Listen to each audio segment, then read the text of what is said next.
everybody, welcome back to my channel. In today's video, I'm going to go over our July 15th paycheck budget. If you're new to my channel, we are paid once a month on or around the 15th of each month. So when I set up our paycheck budget for July 15th, it is running July 15th to August 13th. August 15th is a Saturday, so we're being paid on the Friday prior, which is the 14th.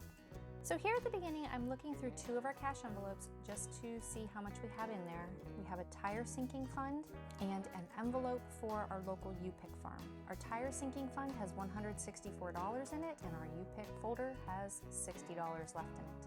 I check through these folders at the beginning just to make sure that we are on track for our tire sinking fund, but to also see how much more I would need to take out for our U-Pick envelope. And finally, these other envelopes that are not laminated are the envelopes I'm going to use this month. So in my June budget review, we had to take a new order to things. I will link that budget review below. I need to reimburse $1,200 to our emergency fund. I need to replace the $500 checking account buffer that we usually have. And I'm also going to create a $200 vet sinking fund. To learn more about why I'm doing these and how I got these numbers, check out that June budget review. So I start by dating this workbook. This is a workbook I created. It's in my Etsy shop, and I created this as a means to help me budget with some of the shortfalls that I found in other budgeting workbooks. I was having a hard time forward planning with some other workbooks. I found that a lot of the other workbooks gave you multiple paycheck worksheets. We're paid once a month. I don't need 5 of these in a month. There have been a few months where I used maybe 2, like in June, pulled out a second one because our budget was just so off from what I had estimated at the beginning of the pay month. So I created this to kind of help me see where the bills are falling throughout each calendar month, where our payday is falling throughout the month, and to help remind me what is coming up this month that I need to keep in mind and what is coming up in the following month.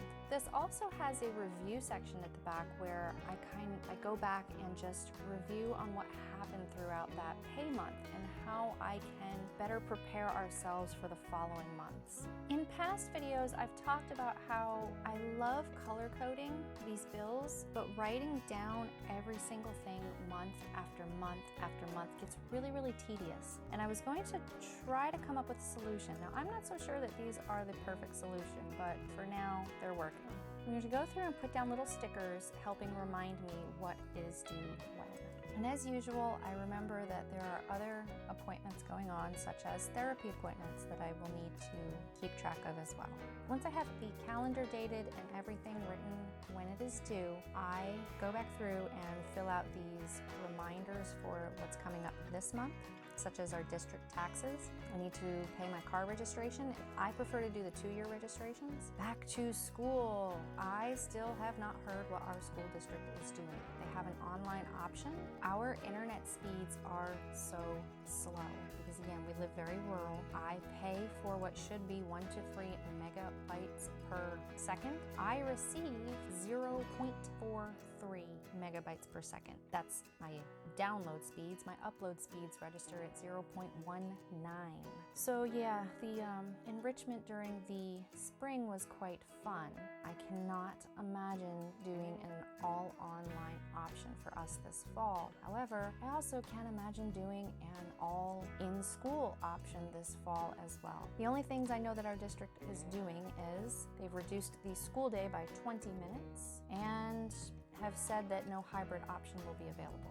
And also, O's Clarinet gets cleaned this month. Upcoming next month, we have another trash bill due. It's quarterly. I might need to pick up hand warmers. My son's marching band director said that they're dividing the band out into 5 squads, and I will not know what squad he is on until the 30th. And then in September, we should have another propane delivery. So once I get all that filled out, I go through and work our paycheck budget. I always underestimate our income and I overestimate our bills.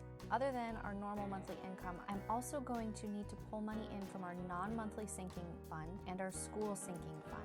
And I'm sorry this is crooked here, guys. I really enjoy writing where the paper is sideways. That is how I'm most comfortable writing. And I don't know why it didn't dawn on me here.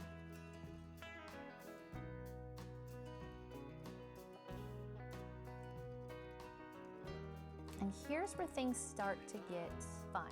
So last month's budget with me, I talked about how we had some expenses for our pool that were out of the ordinary. We put them on our credit card. Yes, we do use a credit card. We do not like putting our debit card information in when we purchase things online. We use our credit card for this, and we just pay it off in full. Last month we had $670 towards that, and this month the rest of those purchases finally hit, and so the bill is being paid in full. I'm allotting $925 to this. It actually wound up being $905.43, so under budget there. Because I am paying the remainder of our pool expenses on the credit card in full, as I added everything else up, it turned out we would have been under budget again. And I can't be under budget 2 months in a row, especially because our checking account buffer is gone.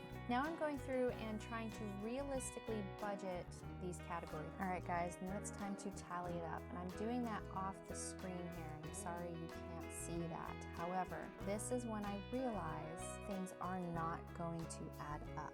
So I'm going through and trying to figure out where I can cut money from our budget. So I reduce our city payment from $250 to $75.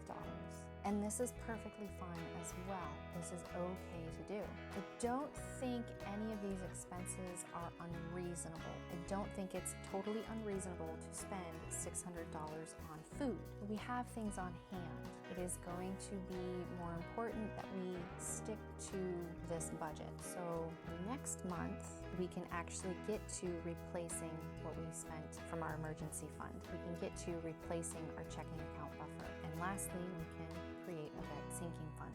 So total, I'm expecting to receive about $5,800 as income. $1,017 will go to sinking funds. $3,075 I'm estimating for bills. $1,100 is what I'm estimating with cash envelopes. And $595 is what I'm estimating for our debit expenses. I am not using cash with all of these yet. Some locations in our area are not accepting cash due to just they don't want to be handling a ton of things. Some locations in our area require that you have exact change. I'm not always going to have exact change. So for now, we are still using cash envelopes. I am just going to put the receipts in here and track each of the expenses on the go.